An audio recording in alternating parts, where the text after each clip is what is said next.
Hi guys, this is DinoSasha here, and welcome back to another review. And today we're gonna take a look at the figure. It is the Takara, Tomy, Smilodon, and Neanderthal. Now, Smilodon, which name means knife tooth, is a genus of the saber-toothed cat that lives in the early Pleistocene to early Holocene, about 2.5 to 0.01 million years ago, what is known as North and South America, while Neanderthal is also called as Homo neanderthalis or Homo sapiens neanderthalis.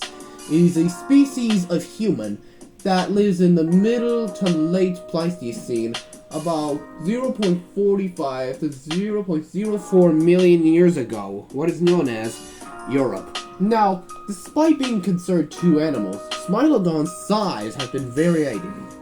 The Smilodon's size was only at about approximately for the gracilis is only 55.100 weight for kilograms, or 120 to 220 pounds. Now, Fatilis is only about 160 to 280 kilograms, or 350 to 650 pounds, while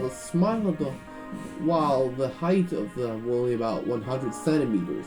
Now, the largest of them all was the Smilodon populator, and weighs over 220 pounds, or 436 pounds, or approximately the size. Now, Neanderthal, since was a human, they described that Neanderthals height was 1.8 meters tall, like humans did. We only sat there once.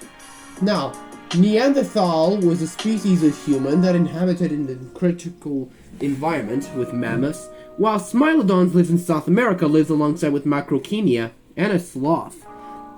Now, considerably, these two animals are completely different in size. Now, considerably, there are two concerned ways. This is the Smilodon was the carnivore, while Neanderthal was an omnivore.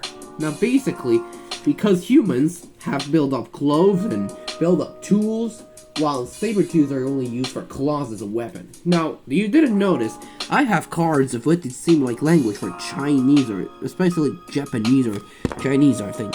Okay, never mind of that, but it's just Chinese and Japanese stuff, like, for example. Now, we're gonna take a look at the much more English letters. Now, classification of the Neanderthal is live in Germany, while the Smilodon live in South America. Now, considerably, let's take a look at the sculpts first. Now, the sculpt on the saber-tooth looks really nice to me. I think it's considered how the saber-tooth size doesn't really matter about that. You know, basically, I like the saber-tooth's appearance because how magnificent this figure. So, those must show that it's even made better considering how this beautiful cat was. And you know, basically, I just like the Smilodon as well. Well, what about the Neanderthal? Well, yes, the Neanderthal, I guess. Neanderthal is a species of human that has a really cool sculpt. I really look at it. Just like us, Neanderthals have a really good reputation of building tools or something. You know, I had a club for using it, and actually, based on their appearances, this is a really cool, in my opinion, for the Neanderthal. Now, the poses for the Smilodon looks really nice, and especially the Neanderthal. Although Neanderthal is not gone too, because although poses are really cool, but Smilodon may allow to will stand on grass, while the Neanderthal, on the other hand, it cannot stand up really well. Now, about that, the details are, both of them are alright. I like how the detail really smooth in the skin, and how pressure was, and how cool it was. Now, the color scheme. Color scheme has a very concentrated with it, because the Smilodon has really orangish colors with the whitish colors on the body. Now, considerably, if you know to take a closer look, the Smilodon has an articulated jaw, like theropods had. But if you didn't notice, that's how Sabertooth got her jaw, or specifically, you know it. So, let's take a look at the Sabertooth's jaw. Now, it opens wide, just like how most dinosaurs had. Now, for a Neanderthal color scheme, I'm gonna pick something way better. Now, the color scheme is very concerned how this Neanderthal was. It is beige with claws all over its brown colors, especially its head. It's unhuman, well, I think it, but don't forget, it has a snidget on a rock. But if I removed it, and that's how it happens. if I let it go. Yeah, it did not stand well, but if I mention the Neanderthal has a good position on that rock state, so that's how I to make it stand well. And there you go, that's a Neanderthal for the humans were. Now the accuracies look similar to what it seemed like, the new appetizing on Neanderthal. Now, apparently, there is concern how the Neanderthals will appear with a Smilodon.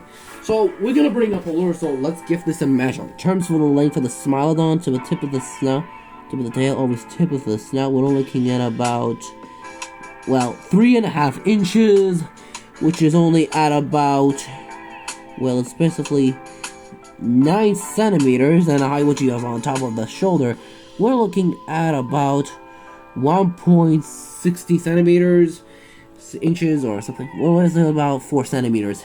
While for the Neanderthal length, it was only about approximately 2.7 centimeters, and which is only at about, well, approximately just a bit of ish on 1.5 inch. Now, on the height, which is really good to me, it is 6 inches and is on 6 centimeters and 2.5 inches. Now, I don't want to bring a comparison, it makes me a hard job, so I'll give it both of them, some rigs there. For the Smilodon, I'll give it 9 out of 10, and I'll give Neanderthal also 8 out of 10, because this is a concerned rating. Well, Roaring Sabertooth reviewed the figures for a while, but eventually I like how the figures will stand together. You know, basically like a bond.